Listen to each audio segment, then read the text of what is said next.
क्या महालक्ष्मी व्रत में हमें सोना खरीदना चाहिए या नहीं? यह वीडियो अंत तक जरूर देखिएगा। मान्यता है इस व्रत में माँ लक्ष्मी की पूजा पाठ मंत्र जाप करने से धन, ऐश्वर्य और समृद्धि की प्राप्ति होती है। घर में बरकत का वास होता है। नमस्कार दोस्तों, स्वागत है आप सभी का हमारे इस YouTube चैनल में। आज हम आपको बताने जा रहे हैं कि आपको महालक्ष्मी व्रत कब रखना है, व्रत का पालना कब करना है एवं संपूर्ण जानकारी। सनातन कैलेंडर के अनुसार महालक्ष्मी व्रत की शुरुआत 6 अक्टूबर 2023 को होने जा रही है। पुराणों के अनुसार महालक्ष्मी व्रत दुख दरिद्रता का नाश करने वाला माना गया है। मान्यता है कि इस व्रत को करने से माँ लक्ष्मी अत्यंत प्रसन्न होती है और आर्थिक संकट दूर होती है।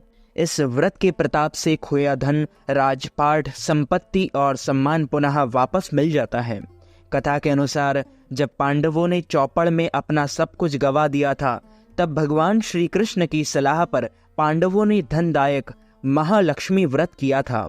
यह महालक्ष्मी व्रत धन के लिए किया जाता है और महालक्ष्मी की प्राप्ति के लिए भी किया जाता है। पुराने समय की बात है, एक गांव में एक गरीब ब्राह्मण रहता था। वह नियमित रूप से भगवान श्री विष्णु जी का पूजन किया करता था। उसकी भक्ति से प्रसन्न होकर भगवान विष्णु ने उसे दर्शन दिए और अपनी मनोकामना मांगने को कहा।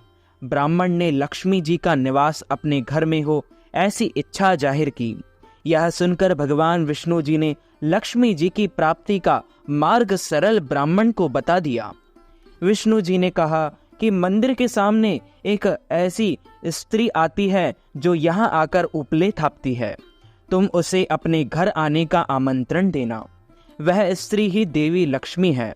देवी लक्ष्मी जी के तुम्हारे घर आने के बाद तुम्हारा घर धन और धान्य और सुख समृद्धि से भर जाएगा। यह कहकर भगवान विष्णु जी चले गए। अगले दिन सुबह 4 बजे ही ब्राह्मण मंदिर के सामने बैठ गया। लक्ष्मी जी भी उपले थापने के लिए आई तो ब्राह्मण ने उनसे अपने घर आने का निवेदन किया। ब्राह्मण की बात सुनकर माता महालक्ष्मी जी समझ गई कि यह सब विष्णु जी के कहने से हुआ है। लक्ष्मी जी ने ब्राह्मण से कहा, तुम महालक्ष्मी व्रत करो। 16 दिनों तक व्रत करने और 16वें दिन रात्रि को चंद्रमा को अर्घ देने से तुम्हारा मनोरथ पूर्ण होगा। ब्राह्मण ने देवी के कहे अनुसार व्रत और पूजन किया और देवी को उत्तर दिशा की ओर मुंह करके पुकारा। लक्ष्मी जी ने अपना वचन पूर्ण किया। उस दिन से यह व्रत पूरी श्रद्धा और विश्वास के साथ किया जाता है। जो भक्त इसे पूर्ण श्रद्धा के साथ यह व्रत करता है, उसे अपार धन की प्राप्ति होती है और सुख समृद्धि की प्राप्ति होती है। महाभारत काल के दौरान एक बार महर्षि वेदव्यास जी ने हस्तिनापुर का भ्रमण किया। महाराज धृतराष्ट्र ने उन्हें अपने राजमंडल में पधारने का आमंत्रण दिया। रानी गांधारी और रानी कुंती ने मुनि वेदव्यास से पूछा कि हे मुनि, आप बताएं कि हमारे राज्य में धन की देवी माँ लक्ष्मी और सुख समृद्धि कैसे बनी रहे। यह सुनकर वेदव्यास जी ने कहा कि यदि आप अपने राज्य में सुख समृद्धि चाहते हैं तो प्रति वर्ष आश्विन माह के कृष्ण पक्ष की अष्टमी को विधिवत श्री महालक्ष्मी का व्रत करो। मुनि की बात सुनकर कुंती और गांधारी दोनों ने महालक्ष्मी व्रत करने का संकल्प लिया।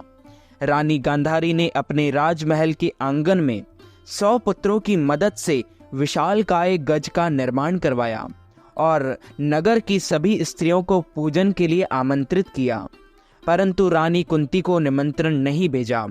जब सभी महिलाएं गांधारी के राजमहल पूजन के लिए जाने लगी तो कुंती उदास हो गई।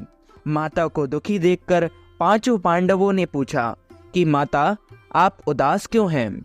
तब कुंती ने सारी बात बता दी। इस पर अर्जुन ने कहा कि माता, आप महालक्ष्मी पूजन की तैयारी कीजिए, मैं आपके लिए हाथी लेकर आता हूँ। ऐसा कहकर अर्जुन इंद्र के पास गए और इंद्रलोक से अपनी माता के लिए ऐरावत हाथी लेकर आए।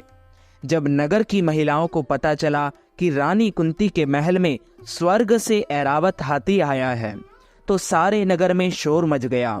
हाथी को देखने के लिए पूरा नगर एकत्र हो गया और सभी विवाहित महिलाओं ने विधि विधान से माता महालक्ष्मी का पूजन किया। पौराणिक मान्यता है कि इस व्रत की कहानी को 16 बार कहा जाता है और हर चीज या पूजन सामग्री 16 बार चढ़ाई जाती है। अगर आप महालक्ष्मी व्रत कर रहे हैं तो ब्रह्म मुहूर्त में उठकर सभी कामों से निवृत्त होकर साफ सुथरे वस्त्र धारण करें और माता महालक्ष्मी का पूजन करें। एक चौकी में महालक्ष्मी की मूर्ति स्थापित करें।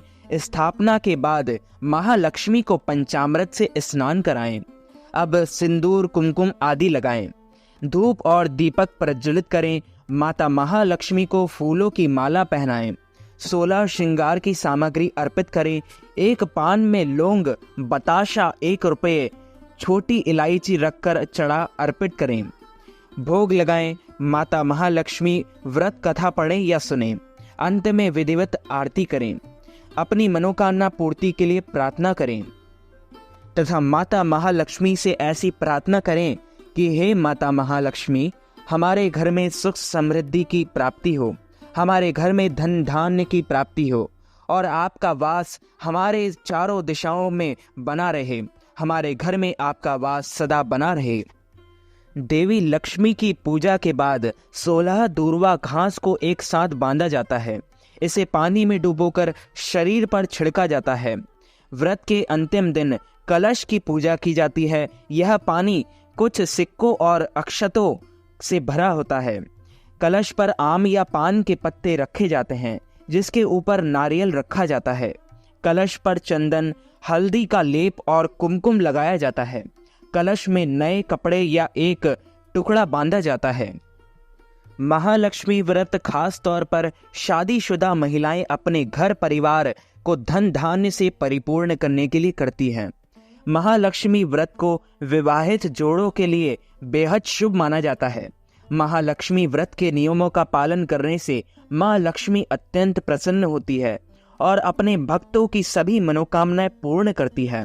इस व्रत में माता महालक्ष्मी के 8 स्वरूपों की भी पूजा की जाती है। महालक्ष्मी व्रत के दौरान खट्टी चीजों का सेवन बिल्कुल न करें और महालक्ष्मी व्रत का पालना आपको अगले दिन ही करना है, यानी 7 अक्टूबर 2023 को आपको महालक्ष्मी व्रत खोल लेना चाहिए। लेकिन महालक्ष्मी व्रत का पालना करने के लिए माता लक्ष्मी को प्रसाद में चढ़ाई हुई खीर से ही करें और महालक्ष्मी व्रत के दिन आप सोना भी खरीद सकते हैं। इसमें कोई भी आपत्ति या दोष नहीं लगता है। महालक्ष्मी व्रत के दिन सोना खरीदना बहुत शुभ माना जाता है। तो बोलिए श्री लक्ष्मी नारायण भगवान की जय। अच्युतम केशवम राम नारायणम कृष्ण दामोदरम वासुदेवम हरि श्रीधरम माधवम गोपिका वल्लभम श्री जानकी नायकम श्री रामचंद्रम भजे जानकी मनोहरम सर्वलोकनायकम श्री शंकरादि सेवितम पुण्य नाम कीर्तनम श्री राम राम राम राम राम नाम तायकम राम कृष्ण वासुदेव भक्ति मुक्तिदायकम राम कृष्ण वासुदेव भक्ति मुक्तिदायकम।